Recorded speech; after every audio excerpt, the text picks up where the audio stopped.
So, I showed you REST parameters in the last lecture, so now it's time to talk about default parameters. And default parameters are actually a very straightforward concept. We use them whenever we want one or more parameters of a function to be preset, so we want them to have a default value. So ES6 brings us default parameters, but there is also a way of coding this in ES5. So let's start by doing that. So we haven't used function constructors in a long time, so let's do that now and create a person. Okay, but we create specifically a Smith person, so a person which is a part of the Smith family. So let's call it Smith person, and we want it to have a first name, a year of birth, also a last name, and a nationality. All right. And so we say, as usual, should be the first name that we receive. The last name is, of course, the last name, and the same for the year of birth.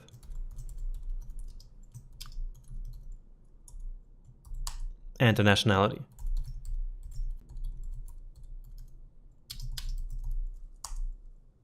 Alright, so let's now use that function constructor and create a new person called John once more. So it's a new Smith person. Let's say John and 1990. So JavaScript actually allows us to call any function without specifying all of the arguments. So in this case, we only specify first name and year of birth, but leave the last name and nationality empty. And what JavaScript does in this case is that it simply assigns undefined to these two parameters. So they will be undefined. And we're going to make use of that in a second. I just want to show it to you here in the console. Okay, so let's take a look at John. And so here we see, so last name is undefined and the nationality is undefined as well. So what if we wanted to add a default for the last name and for the nationality? So imagine that we always would call this function constructor like this, only with the first name and the year of birth, and that the last name and the nationality would be default. And we can actually do that and make use of the fact that the arguments that we don't specify will be undefined. And so we can then use an if statement or something simpler like the ternary operator and simply say, if the last name is undefined, then let the last name be Smith, and else it's simply last name, so nothing changes. So let's think about it again. So the variable will be undefined if we do not specify the last name, okay? And so in this case, last name will become Smith. And that makes sense because we say that it's a Smith person here, right? And in case that it's not undefined, then nothing happens. And we can actually delete this part from here. And we'll now do the same thing with the nationality. So if the nationality is undefined, then we want the nationality to be, let's say, American. Alright. And then after that, this part of the code here will execute and do its work. So let's see what happens now.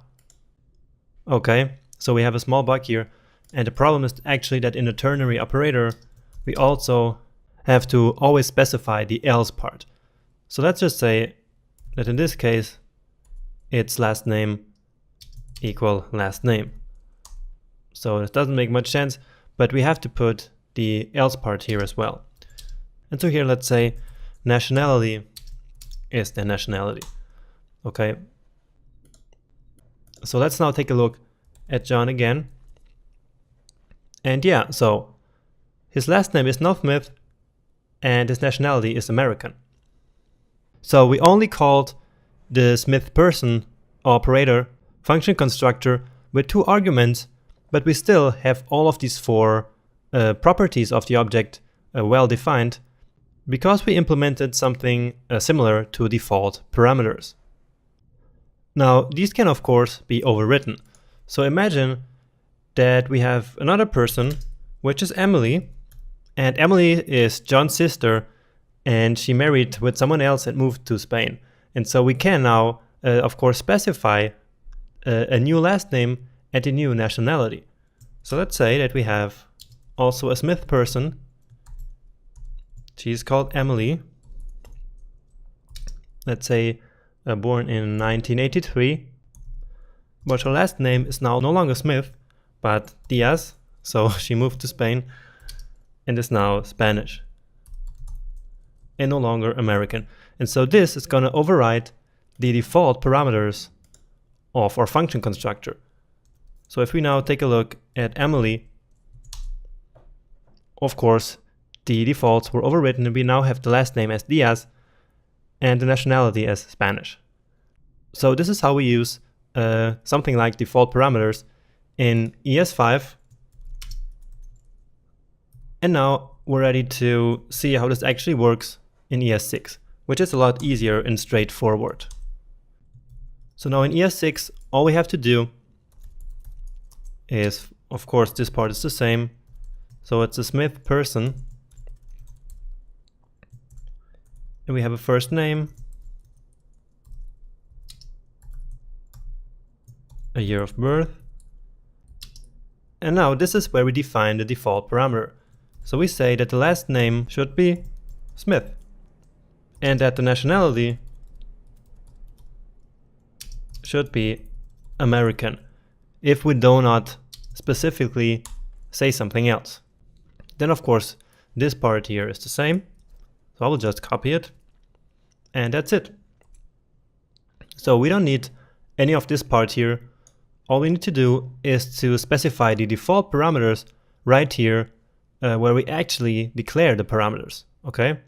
So if we now run this and take a look at John, then this is exactly what we had before, but in a better and easier way.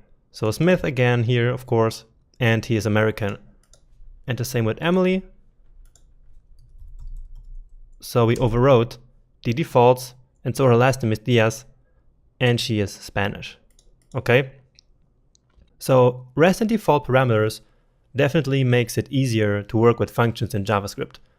So they are a very welcome addition to the language. Okay, so let's now move on.